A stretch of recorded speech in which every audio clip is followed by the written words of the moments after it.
Crossing the abyss. What does this mean? How does it link in with today, with what we are going through as a collective?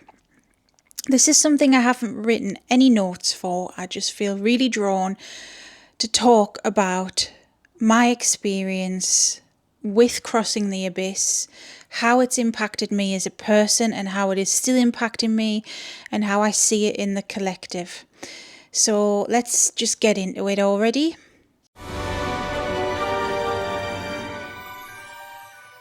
I'll quickly say this. If you're new, welcome. If you're not new, welcome back. I am Sarah, that divination witch. This channel is a safe space, so if you want to join, hit subscribe. Everyone's welcome. We just don't tolerate crap. And if you would like to support me, all of my links are in the description. I do lots of different readings. I've got Patreon, teaching on there, got a community, all sorts going on. It's all below. Thanks. If you're not new to the channel, you may know on a personal level, I went through a path working called the Cliffoth, or the Cliffoth is how it's supposed to be pronounced, but I say Cliffoth. The Cliffoth is a left-hand path working. It is the flip side of the Kabbalah, the Sitra Ara, the shadow side. You have the Tree of Life. The Tree of Life is said to be the map of creation, and it is found within Judaism and Hermeticism and other traditions. The Sitra Ara, now coined as the Cliffoth, is the shadow side of that. One is heaven, one is hell, one is light, one is dark. The fabric of the universe in a roadmap is the best way I can explain it. I have other videos about it on the channel.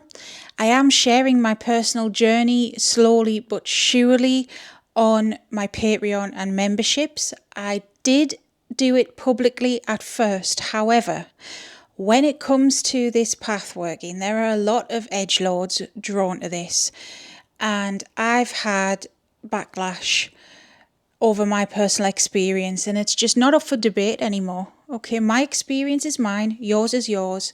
You don't get to debate it. You don't get to tell me that what I have experienced through my eyes and my feelings, my perspective is right or wrong, because it's mine. I'm not pushing it on anyone else. I'm just sharing it openly. That's the difference, okay? So, same vein, I am not here to tell anyone else that they're right or wrong. Just want to put that out there. Now, when it comes to going through either side, Cliffoth or Sephiroth is what they're called. There is a sphere within this roadmap, you could say, called the Abyss. The Abyss, you may have heard of that term outside of this. I mean, the meaning of the Abyss is like nothingness, really. The Abyss is that. It's a realm on a spiritual level that is destruction. It is chaos. It is arguably the chaos of creation.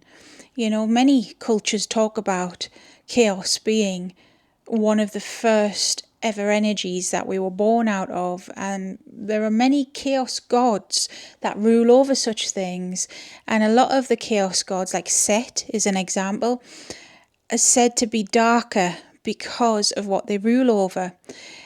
Dark doesn't always mean evil though, and just because Set rules over the abyss, chaos, the desert traditionally, which is abyssal in nature, it doesn't mean he's evil. You know, it's just an uncomfortable thing that is part of nature, part of the universe.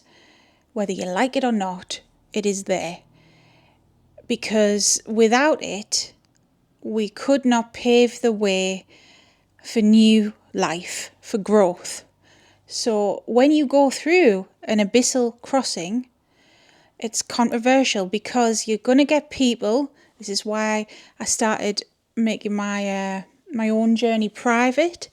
You're going to get people telling you failed. You're going to get everyone and their dog giving an opinion. Most famously, Aleister Crowley, you know, Mr. Controversial himself. He crossed the abyss, although some people say he failed, some people say he got trapped, Some people say he is Choronzon. Choronzon's a being that is found within the abyss. Look, Crawley knows what Crawley did, and that's that at the end of the day. I know what I did, you know what you have done or not done. The abyss will change you. It really does. I went into this whole journey, to be honest, with a very different expectation. My advice would be to not have any expectations if you're going to go through a path working like this. Read up on it. Yes, I've got a million books on the blooming subject, but ultimately what you read in a book and what you live are two different things. You can have knowledge of something, but having a real understanding, you have to experience it. And that's where a lot of armchair cultists just don't. Whether that is controversial of me to say or not, that you just don't have the experience. You have read a million books, but you've not done it. You've talked the talk, but you haven't walked the walk. And that is a lot of things within the occult and witchcraft in general. So when you go through the abyss, it is a stage in the journey that, well, it strips away everything you ever thought you ever knew. It can make or break you. That's why it's so controversial. If someone says, I've successfully crossed the abyss, you're going to get a million people saying, no, you haven't. You're full of shit, you know. Let them. That's what I say, just let them. That's why I've been reluctant to make this video. But now's the time. So when you go through it, you know, all your human ego, because we all have an ego, it's part of the human psyche. We've all got an understanding of who we are, our personalities, who we like to present ourselves as. You know, we've all got that. It's part of psychology. You go into the abyss with an understanding of who you are, because you will have already done some work on the lower section of the tree before entering. And what that is deep shadow work through different spheres that relate to different parts of the psyche and different parts of the macrocosm as well. The spheres are linked with planetary energy, if you want to think of it like that. So you've got moon energy, which is like feminine, reflective, illusionary. You've got Venus energy, love, compassion. Flip side of that is warfare. You know, you've got all these different planetary alignments, and then the abyss before you get to the upper echelons, you could say. The abyss challenges everything you'll have learned about yourself in life, not just this path working, but in life. To enter this state is to be nothing. Be nothing and everything all at once. Now, this is a controversial figure, but Madame Blavatsky, I cannot pronounce her name right. I'm not good at pronunciations. But Madame Blavatsky was a mystic who founded the Theologian Society, or was one of the founders. Some people say that she was culturally appropriating things. She was into mysticism. She was well versed, a woman of her time. You know, she was well versed in things, well educated in things. And while I don't agree with everything, because, you know, I don't agree with everything everyone does, and people don't agree with me all the time, that's life. I wouldn't say she was 100% bad. You know, take things with a pinch of salt, man. I would say that she did the work because she talks about something called breaking the mirror, which just makes me think about the abyss and an abyssal crossing. She spoke about this, when you ascend so much on a spiritual level, you do work that, you know, brings you together as like, to put it into words, it's like you are everything and nothing all at once. You are part of the whole, because we are all connected, you know, people, human beings, regardless, you know what, we're all connected, whether you like that or not, we just are. And there is a collective consciousness. And, if you think about it like this, we're all just on a floating rock in space, regardless of what country you're from or culture or whatever. We're all on the same planet at the end of the day. So we are all linked intrinsically, and everything is. It's not just humans either. It's every animal, every plant, everything, every spirit, and beyond that. Obviously, there's going to be differences depending on your beliefs, etc.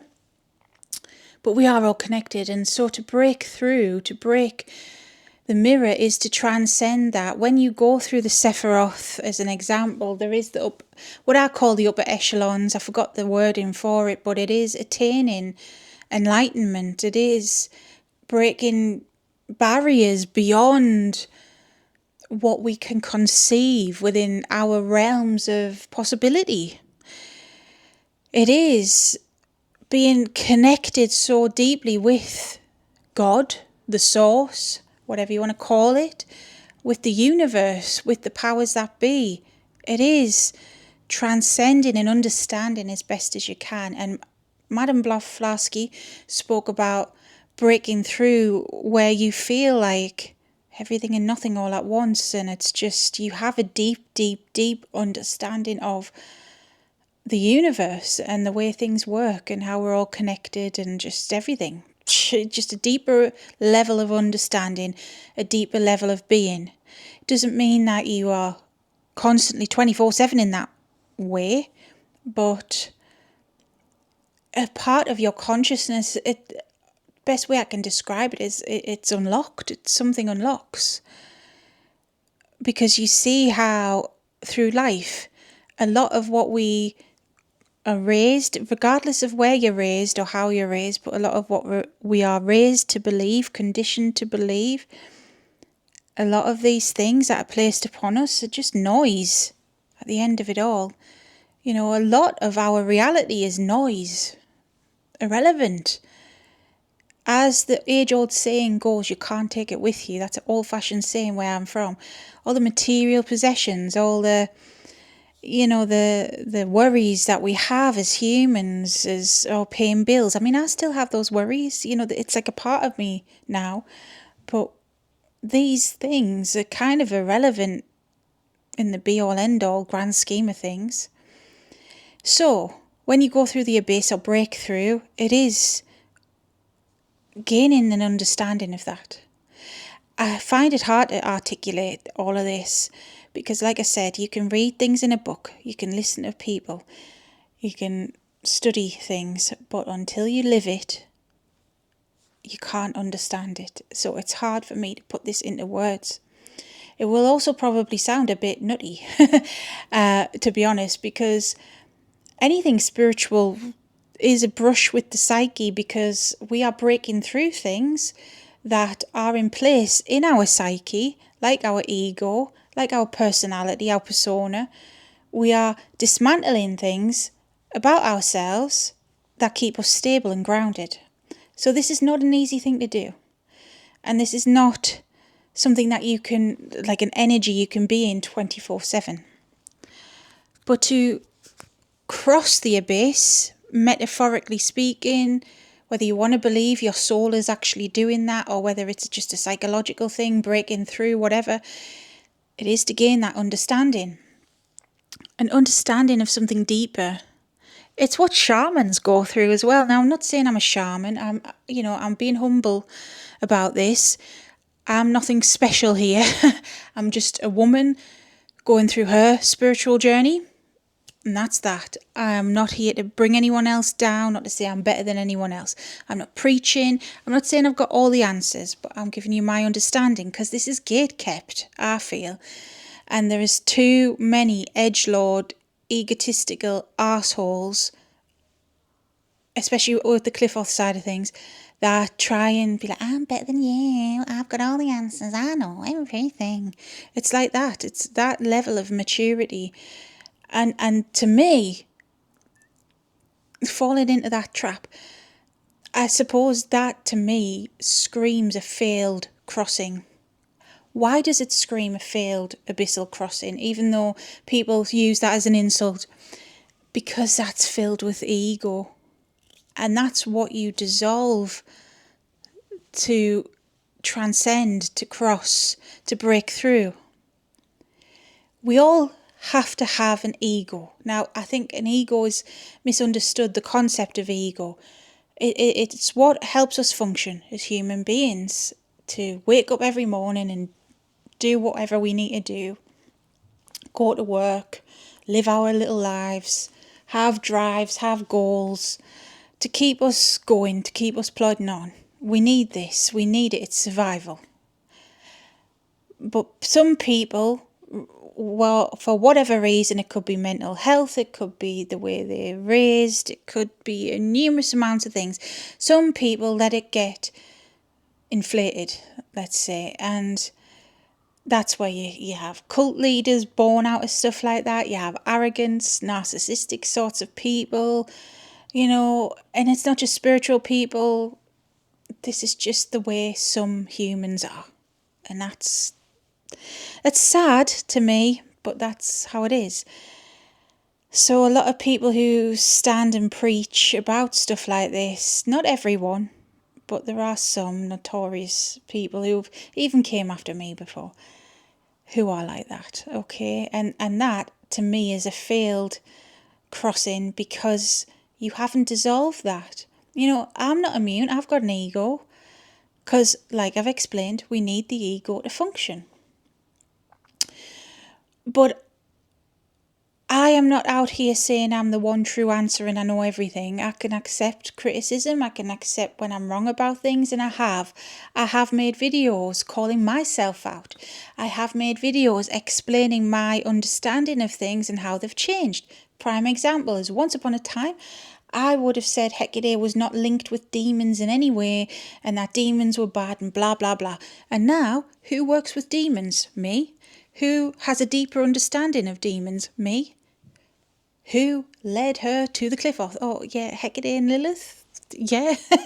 So it's a deeper understanding of things. And it's not to say that I'm better than anyone here, but not everyone's going to have this capability, unfortunately.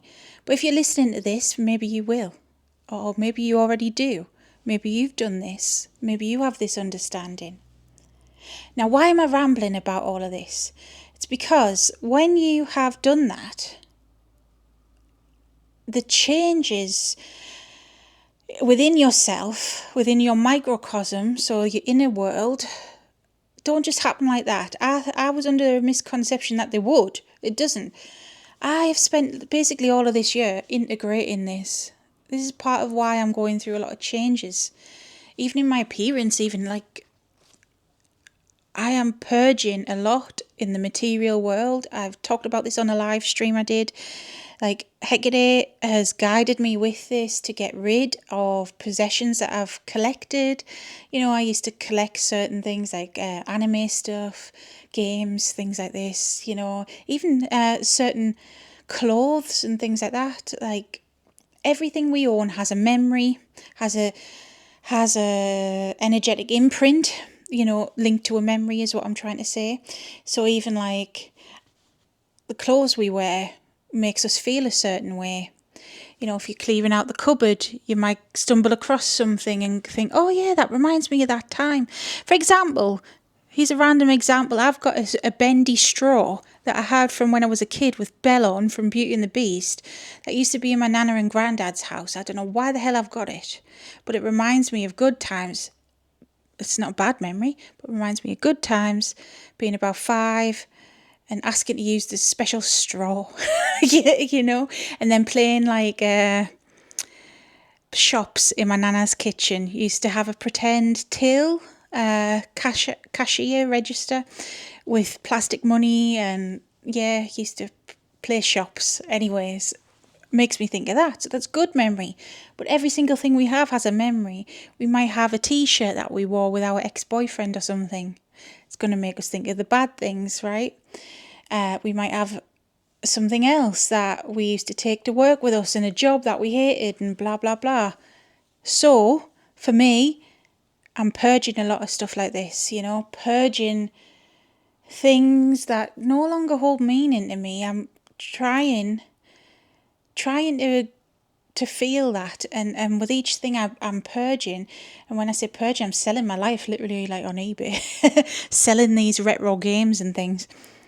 It feels like an energetic cord is being cut. Because ultimately, for example, a game I recently sold, Kid Icarus. Irony is not lost on me that is related to Greek mythology, but Kid Icarus, good game for the NES. They did a remake on the 3DS as well, one of the first 3DS games. Anyways, recently sold a copy of it. I used to love that game because of its ties with the Greek myths and cute artwork, etc. But I haven't played it in over 20 years probably, no exaggeration. So why am I holding on to it? Doesn't make sense. Get rid of it. Hence I've sold it. And that is just one energetic cord being removed. And seeing it in the grand scheme of things, it's meaningless in a way. It held some meaning to me at a time. I enjoyed it. I played the game. Then let it go. It's like things have meanings. We're meant to live the things. We're meant to do the things, read the book, then let it go. I know I've got a shelf full of bloody things that I will be going through this as well at some point. 12th of July probably, because that's a job. A lot of these are reference things that I go back to sometimes though as well, so there's a functionality. But if there was ever a time that I didn't do that, I'd purge it, like my manga collection. I don't have time to sit and read a manga series these days. So off it plops, I'm going to get rid of it. It served its purpose. It's like you wear clothes for a season. Sometimes you may wear them out, whatever, get rid of them. Or if you wore them for an occasion, sell them on. Don't be so wasteful as well with it. That's something else she's teaching me, to stop being so wasteful.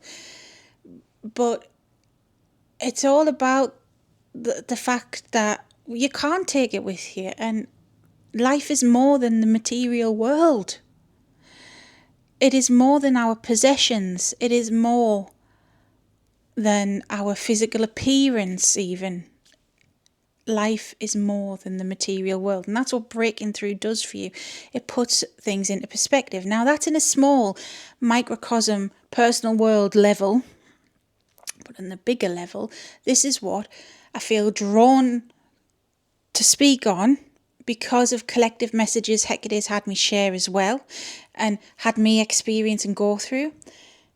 Collective energy right now ain't great, okay? People are fighting left, right and centre physically, arguments online. Politics and religion are the main things what people are fighting over. And I understand to an extent, because these things really do impact us on the material world, in the material plane, and people have empathy, You may see other people suffering and want to say something, do something, but everything has deeper meaning. And this is a difficult thing to say, and I'm not being dismissive of anyone or anything here, but both good and bad things have deeper meanings. And sometimes arguments are a bit pointless in a way. Take action instead of arguments. So what I mean by this is there's been discourse within the witchy community recently about witchcraft being political and all of this. Some people say it is, some people say it isn't. They're at each other's throats, etc. Historically speaking, it was political because the term witch is a term that was used for marginalised people. It was generally those in witch trial times. Generally, people weren't even witches. They weren't magical practitioners. They might have been healers or, wise people or whatever. But normally, it was just people with a beef against someone else. Most famous one, Pendle witch trials.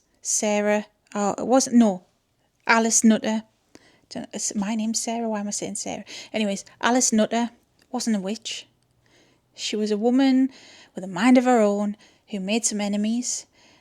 A guy, off the top of my head, I can't remember the full ins and outs, but a guy who wanted some of her land or something like that. Anyways, he set it up that some kids said she was a witch and did some spooky shit, and then she got martyred, essentially, like killed for just being herself because she had some enemies, essentially.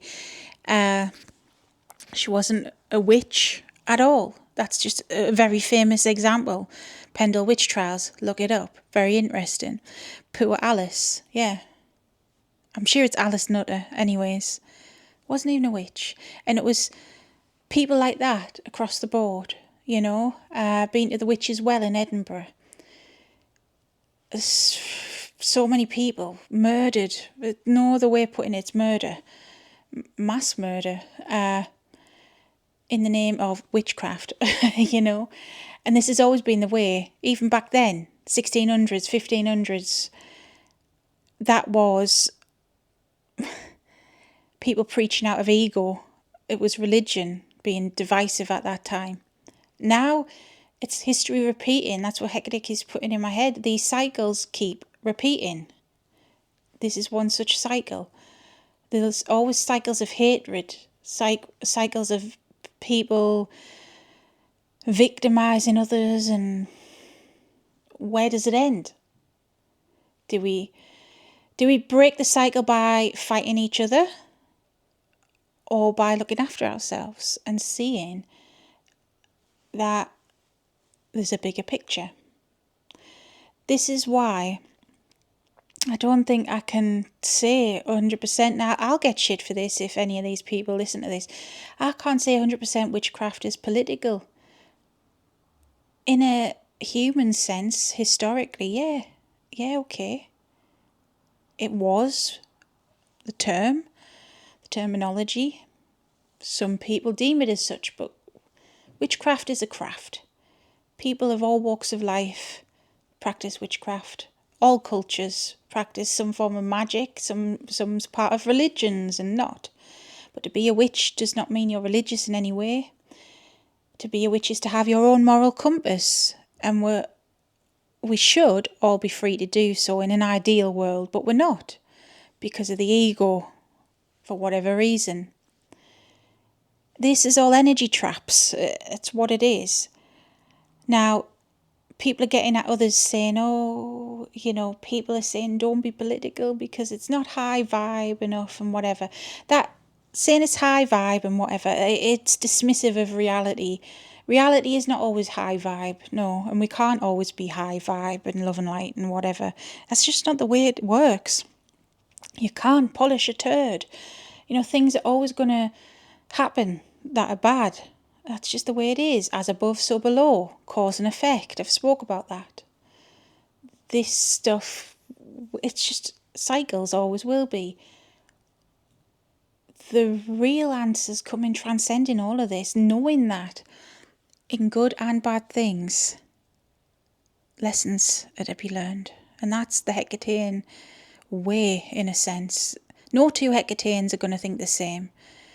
And just knowing her on a deeper level and going through things with her, my experience crossing the abyss, breaking through, is seeing that there is so much more than what meets the eye.